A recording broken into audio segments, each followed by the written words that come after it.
Boa noite, meus irmãos, que a graça e a paz do nosso Senhor e Salvador Jesus Cristo esteja com todos nós. Amém. É com muita alegria, também com muito temor diante de Deus, que nós assumimos mais uma vez o púlpito dessa igreja.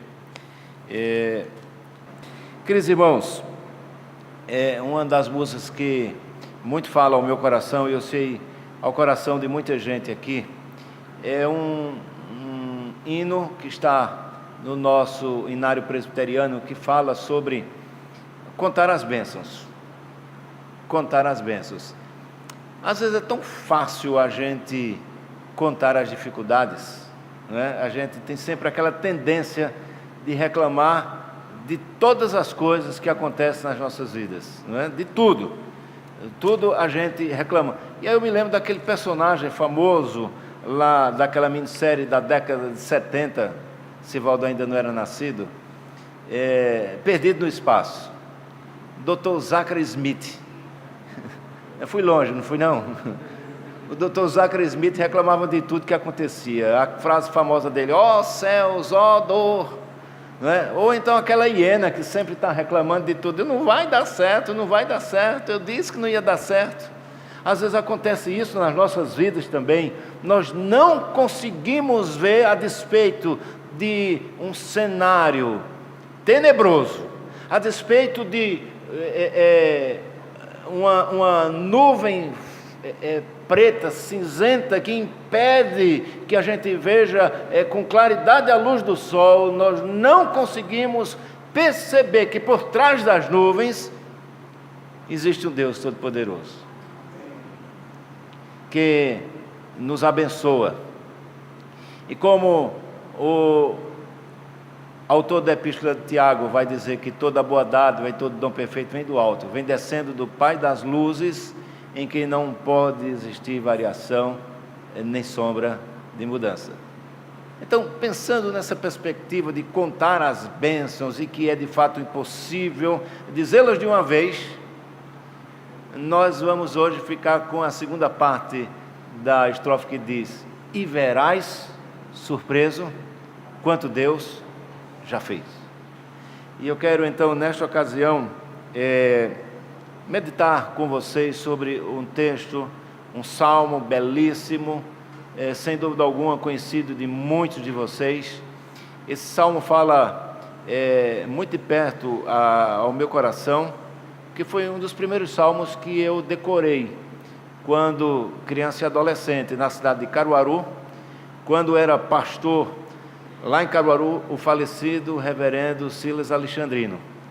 E então ele, na segunda à noite, quando tínhamos o culto de oração, ele ficava com as crianças, ficavam com os adolescentes e estava lá. E eu lembro que ele então fez um concurso para quem decorasse esse salmo, ganharia um brinde, e eu decorei esse salmo e também fui presenteado. Então, um salmo muito belo que fala de ações de graças, que é o objetivo nosso aqui nessa ocasião, render ações de graças ao Senhor por todos os seus benefícios. Salmo 116, salmo de ações de graças, é o texto que nós basearemos a nossa mensagem hoje. Então, abra, eu vou ler, e não feche sua Bíblia, porque nós vamos estar recorrendo a este salmo. Diz assim a palavra de Deus: amo o Senhor porque Ele ouve a minha voz e as minhas súplicas, porque inclinou para mim os seus ouvidos, invocá-lo-ei enquanto eu viver. Laços de morte me cercaram e angústias do inferno se apoderaram de mim. Caí em tribulação e tristeza. Então invoquei o nome do Senhor. Ó Senhor, livra minha alma. Compassivo e justo é o Senhor. O nosso Deus é misericordioso. O Senhor vela pelos simples. Achava-me prostrado e Ele me salvou. Volta, minha alma, ao teu sossego, porque o Senhor tem sido generoso para contigo.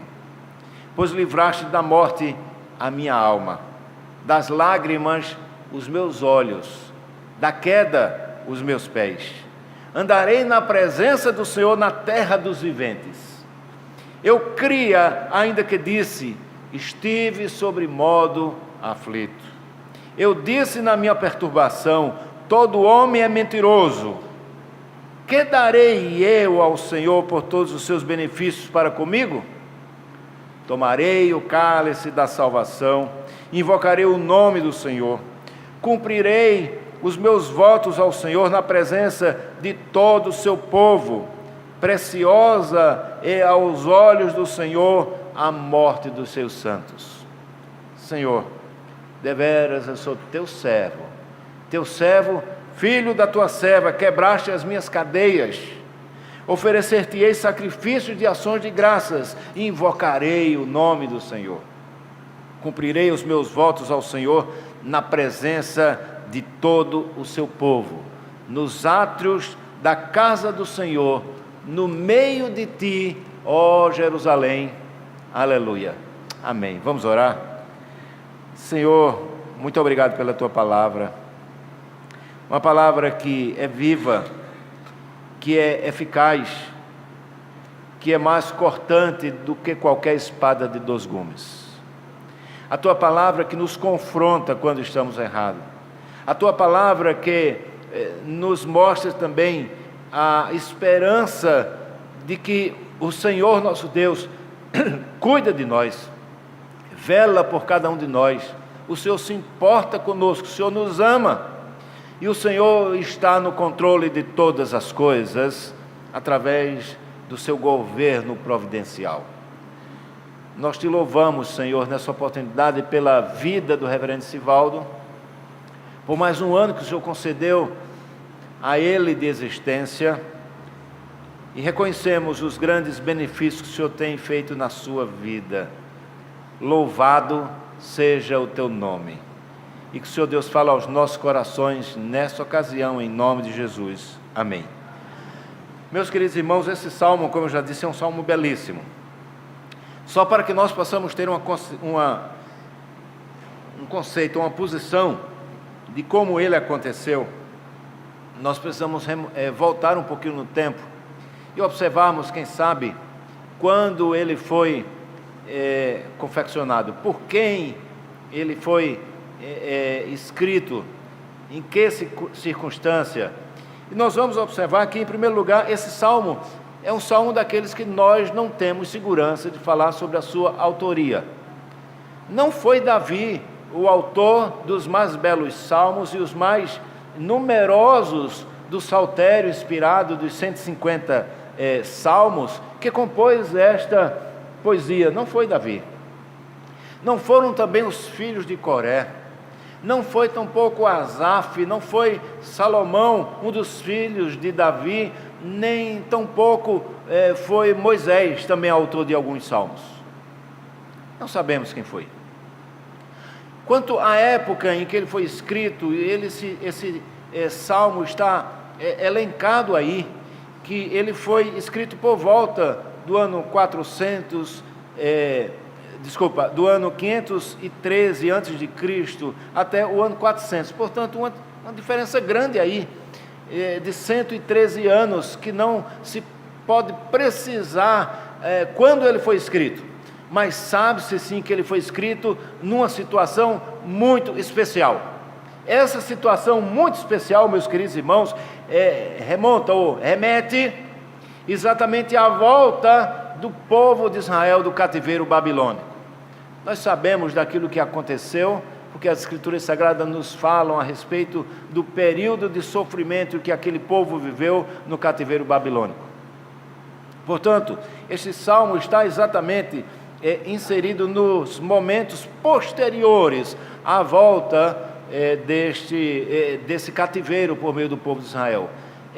Segundo alguns especialistas, nós vamos dizer que esse salmo ali está situado talvez ali no capítulo 6 do livro de Esdras.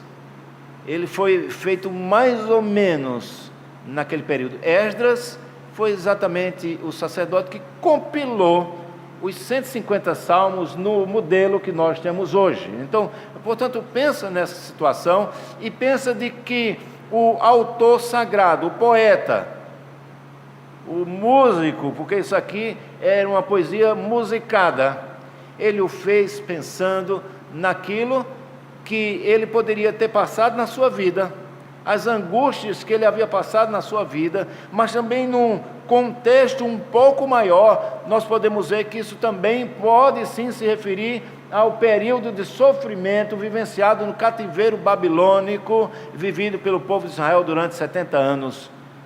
E isso havia marcado profundamente a vida do povo de Israel e a vida do poeta, autor desse livro. Mas também, se nós observarmos num campo mais amplo, nós podemos ver que esse salmo também aqui pode ser considerado um salmo messiânico. Você pode olhar para esse salmo e também ver o Senhor Jesus Cristo. Ele se refere aos sofrimentos vivenciados, vividos pelo Senhor Jesus Cristo, principalmente quando ele toma o cálice da salvação e sobe naquela cruz no lugar que era próprio, que pertencia a mim, que pertencia a você. Então ele vai ali para o Calvário, verte seu precioso sangue, para que nós possamos ser salvos, para que nós pudéssemos ter vida e vida em abundância. Então é aqui que nós podemos então pensar em caminhar um pouquinho nesse salmo. E eu quero seguir uma divisão lógica desse salmo. Segundo alguns especialistas, esse salmo tem 3 estrofes. A primeira estrofe desse salmo vai do versículo 1 até o versículo 4. A segunda parte vai do versículo 5 ao versículo 11. E a terceira parte, ou a terceira estrofe, vai do versículo 12 até o versículo 19. 3 estrofes de um hino que era cantado pelo povo de Deus, relembrando a saída do cativeiro babilônico. E a primeira estrofe desse hino, meus irmãos, nós podemos pensar aqui em observar que o salmista, o poeta, ele narra as lembranças da angústia vivenciadas por ele ou vivenciadas também pelo povo de Israel durante aquele cativeiro babilônico. E é óbvio que isso também vai transpassar o tempo e o espaço, porque vai também apontar para os sofrimentos de Cristo na cruz do Calvário, como nós já falamos. O salmista faz questão, meus queridos amigos, irmãos, de se referir a Deus pelo nome próprio. Se você observar na versão revista e atualizada, há 15 vezes a repetição do nome Senhor. Está grafado na sua Bíblia aí com letras maiúsculas. Não sei se você já observou. E todas as vezes que isso acontece, nas Escrituras Sagradas, esse nome grafado se refere ao nome do Senhor, que é santo. O nome que foi revelado a Moisés em Gênesis capítulo 3, versículo 14, quando Moisés, diante da sarça ardente, pergunta: quem é? E Deus vai dizer: eu sou. Ou seja, ele vai falar a respeito do seu nome próprio. A divindade tem um nome próprio, Deus tem um nome próprio, e esse nome é Yahvé, que a nossa tradução fez aqui um ajuste e colocou o nome do Senhor escrito em caixa alta. É desse nome que fala o segundo mandamento, também registrado em Êxodo capítulo 20. Não tomarás o nome do Senhor teu Deus em vão.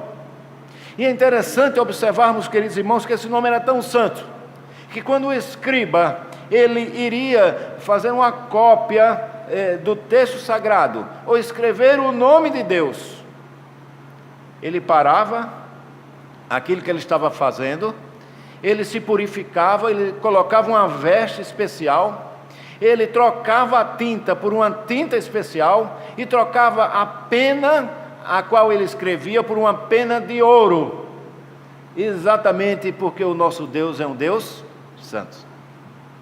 E ele então faz questão de dizer que o amor dele é para esse Yahvé, ou seja, para o único Deus vivo e verdadeiro, o Deus de Israel, Criador de todas as coisas, o Deus que é merecedor de honra, glória e adoração. Então, para que não houvesse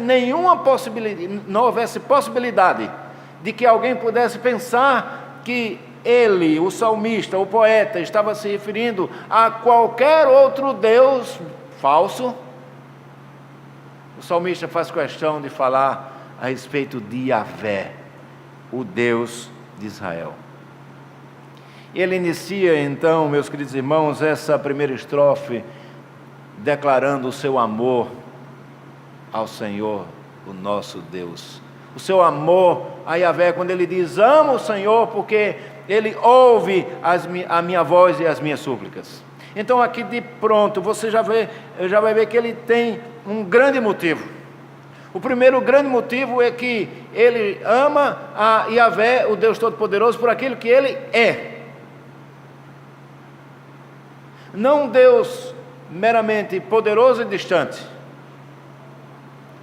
mas sem dúvida alguma um Deus poderoso e presente, um Deus que governa, um Deus que intervém na nossa história através da sua providência. É a esse Yahvé, Deus da providência, Yahvé Jireh, que ele vai se referir aqui, dando glórias a ele, dizendo que o ama por aquilo que ele é, mas o ama também por aquilo que ele fez, por aquilo que ele faz, e a ideia é por aquilo que ele também fará, porque Deus é o mesmo ontem, hoje e eternamente.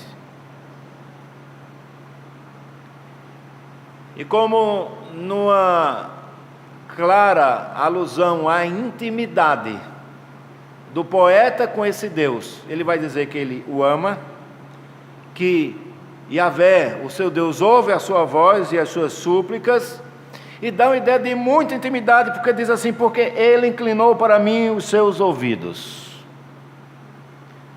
Ou seja, no momento de muita angústia, no momento de muita tristeza, de muita dificuldade, que nós não sabemos precisar, talvez tenha sido o momento vivenciado pelo poeta individualmente, mas talvez também tenha sido o momento vivenciado pelo povo de Deus, do qual o profeta fazia parte, e ele sabia de quanto o povo havia sofrido no cativeiro babilônico. Quanto a própria Jerusalém, que ele cita no final do Salmo, havia sido afligida pelos babilônios. A Jerusalém teve os seus muros destruídos, as portas queimadas, o templo também foi destruído, inteiramente destruída, o ouro, as coisas preciosas, os utensílios de adoração a Deus foram levados. Talvez fosse isso. E por isso ele vai dizer: eu invocarei o seu nome enquanto eu viver, o nome de Yahvé, que é santo. E aí ele destaca como ninguém aquilo que ele havia passado, e ele utilizou-se então de uma figura de linguagem. Quando ele diz: angústias do inferno se apoderaram de mim, caí em tribulação e tristeza. A vida do servo do Senhor, de fato, não é uma vida fácil. Nem existe esse super cristão, esse super servo do Senhor, esse super crente, pregado por essa famigerada teologia da prosperidade e da confissão positiva, de que praga alguma chegará na tua tenda. Porque o salmista vai dizer aqui que ele caiu em tribulação e tristeza. Ele enfrentou tribulação e tristeza de uma forma tão intensa, meus queridos irmãos, que ele sentiu como sendo laços de morte que cercaram-no, se apoderaram dele, e eram laços de morte e angústia do inferno. Você já pensou o que é o inferno? As Escrituras Sagradas nos dizem que é um local de choro, ranger de dentes. Um local preparado para o diabo e os seus anjos, e que serão lançados lá todos aqueles que não tiveram as suas vestiduras lavadas pelo sangue do Cordeiro. Mas ele então toma por empréstimo essa ideia de pavor, essa ideia de angústia, essa ideia de tribulação, E fala que isso tudo, somado, foi o que havia laçado o poeta, e ele se viu sem saída. A semelhança do salmista Davi, quando fala no Salmo 40, é como se ele estivesse atolando num profundo lamaçal que não dá pé. Ou seja, a morte se aproxima e ele não pode fazer absolutamente nada. Aí ele faz a única coisa possível dele fazer quando não se tinha o que fazer. Semelhante àquilo que fala o salmista no Salmo 121, não é? Das dificuldades, ele não olha, então, ele não consegue sair nem para a direita, nem para a esquerda, nem para frente, nem para trás. Ele não pode cavar um buraco, porque ele já está no buraco. Então ele olha para o céu, levanta os seus olhos para o céu, porque ele sabe que o Deus que socorre, o Deus da providência, está para além das nuvens, mas está também presente para socorrê-lo, e por isso ele o ama, porque o Senhor, nesta condição, ouviu a sua voz, ouviu o seu clamor. O clamor, para aqueles que não sabem a definição mais exata, é um grito intenso de socorro. Foi assim então que ele se lembrou da angústia. Mas é interessante, irmãos, que na segunda estrofe, ele parte dessa situação pretérita, desse sofrimento vivenciado. Ele não vai falar muito sobre essas questões, porque de 19 versículos, apenas 4 ele vai falar sobre dificuldades. Ele prefere olhar para outras coisas, ele prefere relembrar a misericórdia de Deus. Os versículos de 5 a 11 vão exatamente falar sobre a misericórdia de Deus, que é um dos atributos de Deus, é uma das características de Deus, e podemos sim definir misericórdia como sendo Deus não nos dando aquilo que nós merecíamos.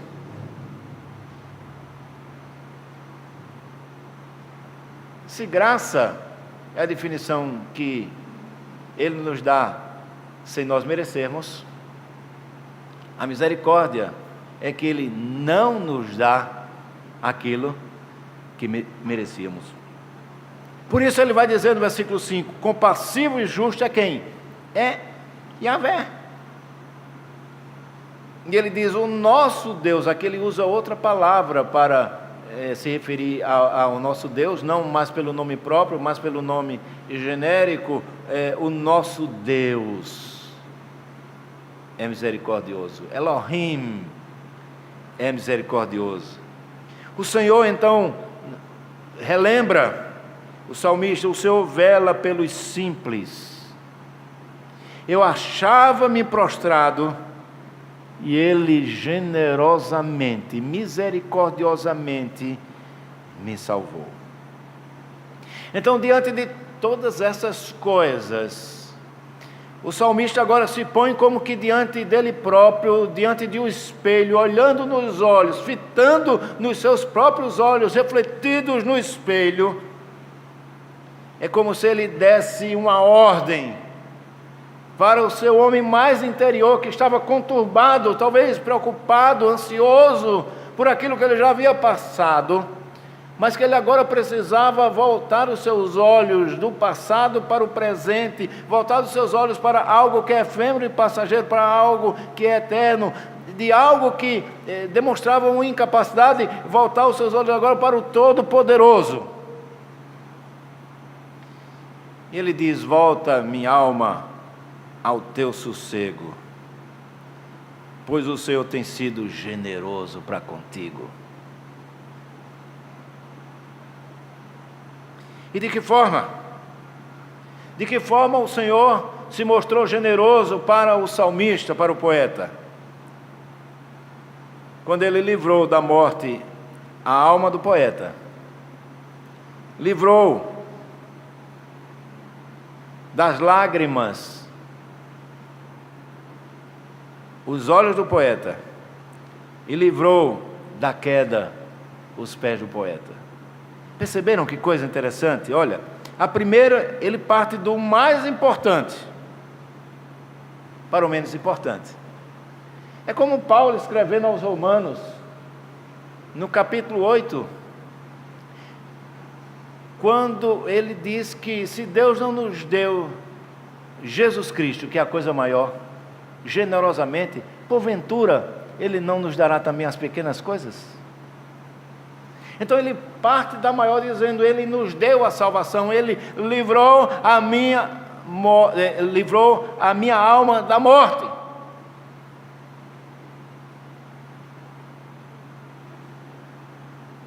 Livrou nessa perspectiva espiritual, mas não somente isso. Ele me livrou das angústias internas, enxugando dos olhos as lágrimas, que às vezes teimam enrolar na nossa face, ou teimam enrolar na nossa face, e muitas vezes nós não conseguimos detê-las. Mas ele também demonstra que o Senhor livrou da queda os seus pés, demonstrando exatamente que o Senhor se preocupa com o seu povo, ama o seu povo, amou o poeta, o salmista, e fez com que ele andasse em tempos claros. Remete sem dúvida alguma ao Salmo 119, os salmos seguintes.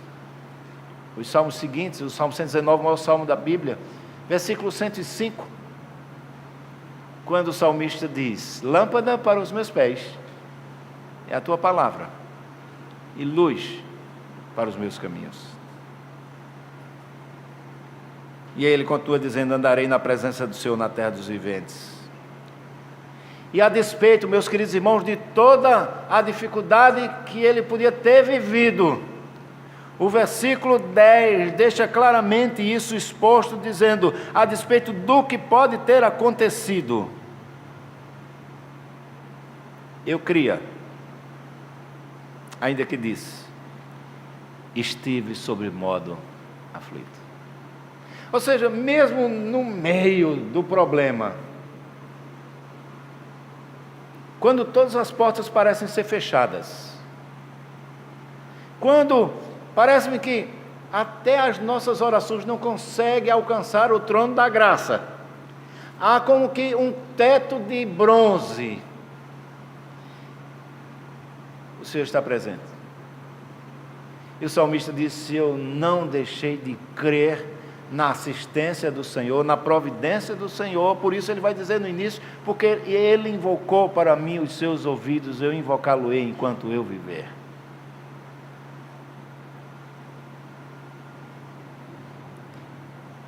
E aí eu quero adentrar agora a terceira e última estrofe,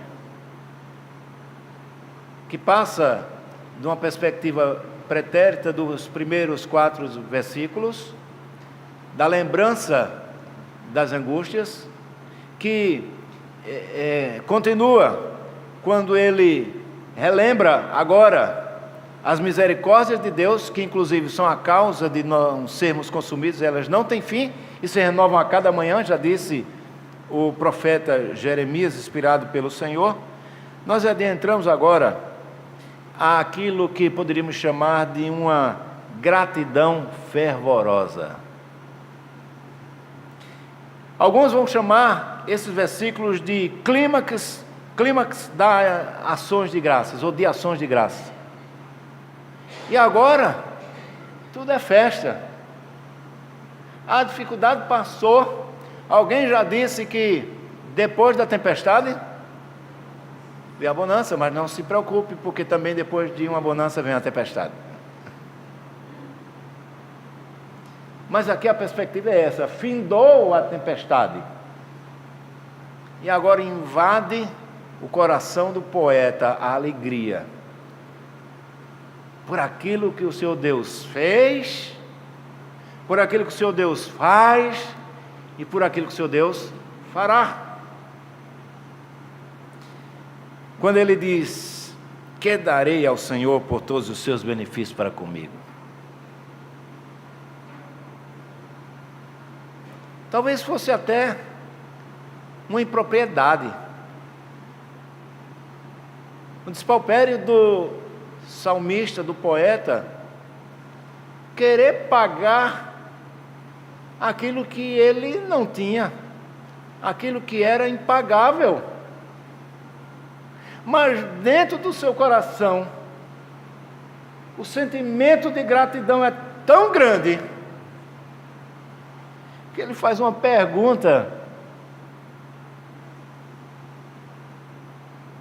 que ao nosso ver seria uma pergunta descabível, quando ele diz: que darei ao Senhor por todos os seus benefícios para comigo? E aqui então, como um encaixe, vem a perspectiva cristológica do texto, aponta para o nosso Senhor Jesus Cristo. Ele sim pôde pagar por aquilo que o seu Deus cobrava do seu povo. O pecado que estava sobre nós foi lançado sobre ele. O castigo que nos traz a paz estava sobre ele. E foi pela pisadura do que ele sofreu que nós fomos sarados. Por isso aqui encaixa como uma luva, quando agora profeticamente ele vai dizer: tomarei o cálice da salvação e invocarei o nome do Senhor. Isso nos leva como um relance, como uma teletransportação para aquele momento cruento, triste, na cruz do Calvário, naquela cruz do Calvário, quando o Senhor brada: Deus meu, por que me desamparastes? Que darei ao Senhor por todos os seus benefícios para comigo? Tomarei o cálice da salvação e invocarei o nome do Senhor. Ele continua dizendo agora, mais numa perspectiva que pode de fato ser entendida como exequível. Ele vai dizer: cumprirei os meus votos ao Senhor na presença do seu povo. Mas nos chama também a atenção para o fato de que, se nós fizermos votos ao Senhor, nós devemos cumpri-los. Votos de ações de graça pelos benefícios do Senhor. Então, se você pergunta para o Senhor o que é que pode fazer, e Cristo já fez tudo por você, então deve existir dentro do seu coração um transbordar de alegria, de ações de graça por aquilo que o Senhor fez, faz e fará. E então você cumpre os seus votos ao Senhor na presença do seu povo. E aqui, como um apêndice, ou algo que parece-me estranho aquilo que estava sendo dito, mas algo igualmente importante, o salmista vai trazer a relevo, a realce, no versículo 15, uma relação muito forte entre cada um de nós, a morte e o nosso Deus. Quando ele diz: preciosa aos olhos do Senhor é a morte dos seus santos. E aí, mais uma vez, ele invoca o nome do Senhor, dizendo: deveras, eu sou teu servo, filho da sua serva, quebrasse as minhas cadeias. E ele, mais uma vez, nesse ápice de ações de graças, vai dizer: oferecer-te sacrifício de ações de graças, e invocarei o nome do Senhor. Aí um coro repete: cumprirei os meus votos ao Senhor na presença de todo o seu povo. E a perspectiva escatológica do texto aqui toma realces vivos, cores vivas. Quando ele vai então apontar para Jerusalém eterna, para aquele grande dia, o dia do Senhor, quando nós nos reuniremos com todo o seu povo de todos os tempos, desde Adão até o último homem que for gerado até a volta de Cristo, nós estaremos nos átrios da casa do Senhor, no meio de ti, da Nova Jerusalém, glorificando o nome do Senhor. Glorificando o nome do Senhor.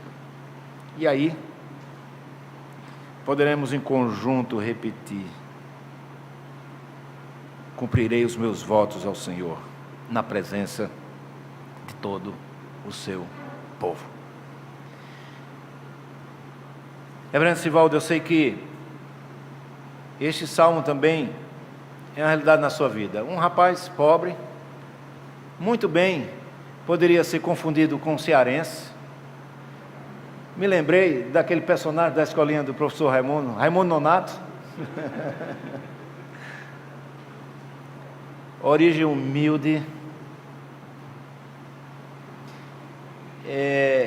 Creio que com dificuldades, como eu também tive uma origem humilde na cidade de Caruaru. Sofrida, pobre, mas o Senhor é generoso, o Senhor é misericordioso, é compassivo, é justo. O Senhor foi generoso para com o salmista, para comigo, para com o reverendo Sivaldo e para com todos nós.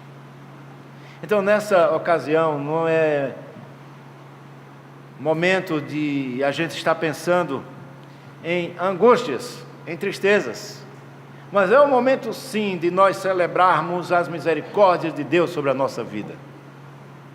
É motivo sim de nós alçarmos as nossas vozes ao alto, ao Deus dos deuses, e dizer que Ele é bom, porque a sua misericórdia dura para sempre. É motivo de alegria nós dizermos: amo ao Senhor, porque Ele ouve a minha voz e as minhas súplicas. É motivo de dar graças ao Senhor, não meramente por aquilo que é material, que é efêmero, que é passageiro, mas por algo que é eterno, a salvação que nos foi dada através de Cristo Jesus. Então, este é o momento de gratidão. Esse é o momento de ações de graças. Esse é o momento de dizermos: louvado seja o nome do Senhor Jesus. E eu concluo essa minha palavra exatamente dizendo isso. Louvado seja o nome de Deus. E que Ele seja gracioso para com o reverendo Sivaldo e o abençoe. E faça resplandecer o seu rosto sobre ele e lhe dê a paz. Amém.